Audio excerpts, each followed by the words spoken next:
Okay, good morning class. Today our topic discussion is gloves. So we're going to speak of many different types of gloves and how you should use them and just in general what they are. So types of construction gloves. According to the OH&S, hand accidents amount from 40 to 60% of all recordable workplace incidents. Selecting a pair of gloves to work goes beyond finding the right fit and form. So what they're saying there is you need to find the right fit and form. It fits your hand just right. I mean, you get them too big, they're going to hinder your work. And if you get them too tight, they might cut your circulation off. So you need to make sure you get the right fit and form for the job application. So the types of gloves are the cotton and fabric gloves. So pretty much your brown jersey gloves, they keep your hands warm. They don't last long out in the field. The fingertips will wear out quick, I think. They are the most common type of gloves. They're for general work. Farm hands use them a lot. I mean, you can use them out in the field. I mean, just packing lumber, whatnot. They're thin, lightweight fabric, so they're pretty thin. It offers little safety to the user. Used to prevent minor scrapes or splinters. Do not prevent punctures or burns. So they won't protect you from flames, hot chemicals, boiling water, anything like that. They're just general purpose, basic, very basic. So then you have your coated fabric gloves. These are everyday use on the job site. This is what guys like because they will fit your hands very, very snug. They're not restricting. They've got a little coating on them to able to grab nails and hold on. It's almost not even like having gloves on. I mean, there's not much protection here either. They're just a step above non-coated fabric gloves. They're just a step above these brown jersey gloves. Provide a little more protection against punctures and cuts and chemicals, but not much. The nitrile, PVC, and polyurethane are common types of coatings.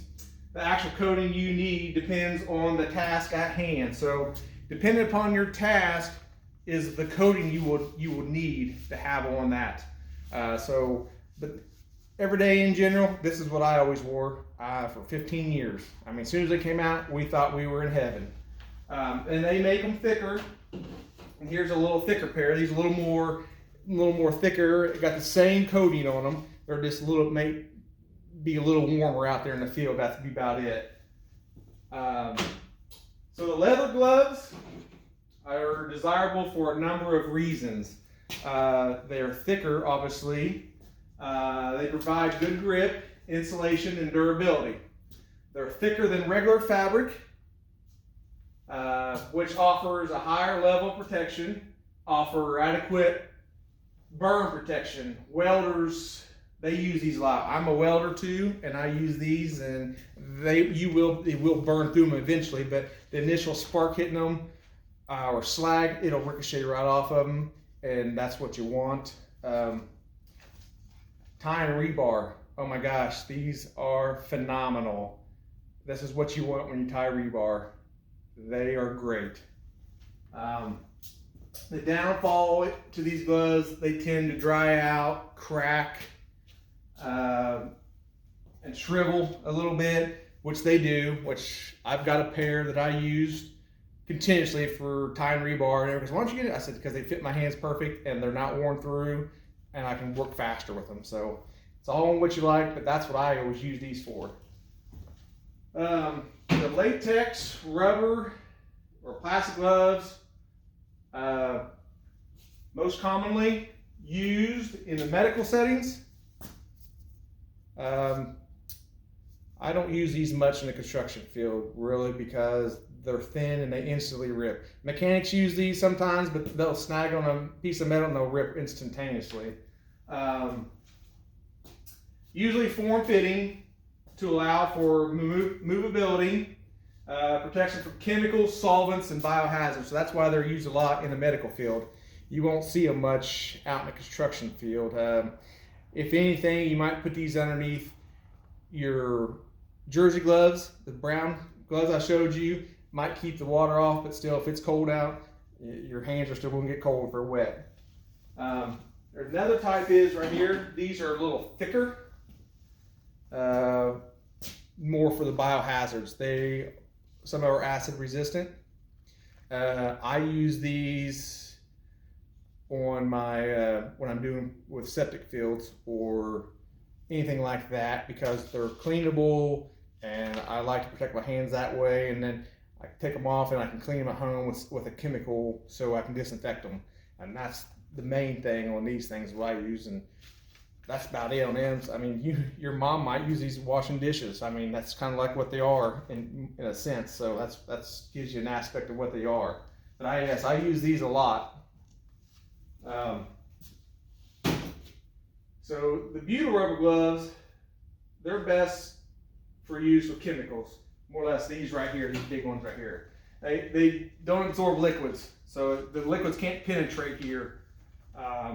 They withstand hot and cold temps, abrasion, oxidation, and corrosion, ozone and corrosion. So these are very durable.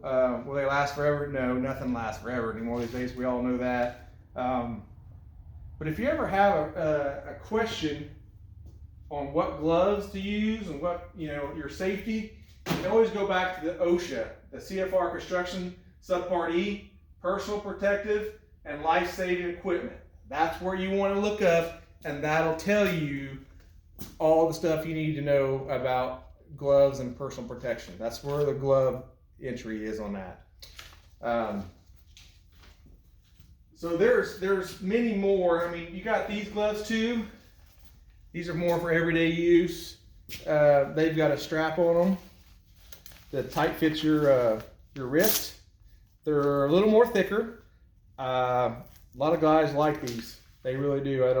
I don't use them much because I need to get a hold of the screws, and I use more of these to get screws out of my pouch, just to protect my hands, because it's like having nothing on with these. It's just like you're having your raw fingers and you're grabbing stuff out. So when they also have gloves, which I cannot find a pair of them. They're kind of hard to find. They're kind of specialty gloves. They're cut resistant. And on cut resistant gloves, that is measured out on how much pressure it takes to cut. So I mean, you got some gloves that have Kevlar in them, and they are measured for like they put pounds on there, and then they move it, and if it cuts it. So like if you just barely with a razor blade, that's not rated very high, and there's not much protection in there. I would assume those would be used in glass insulation, some kind of thin metal, stuff like that. Glazers maybe might use those quite a bit. I've never had to personally use them, so I don't know much about them, so I would have to really look into that to describe more to you. And if you wanted to know more, you can let me know and I'll look it up and I'll research it for you if you want to know all that. So pretty much, you need to choose the right type of glove for the job.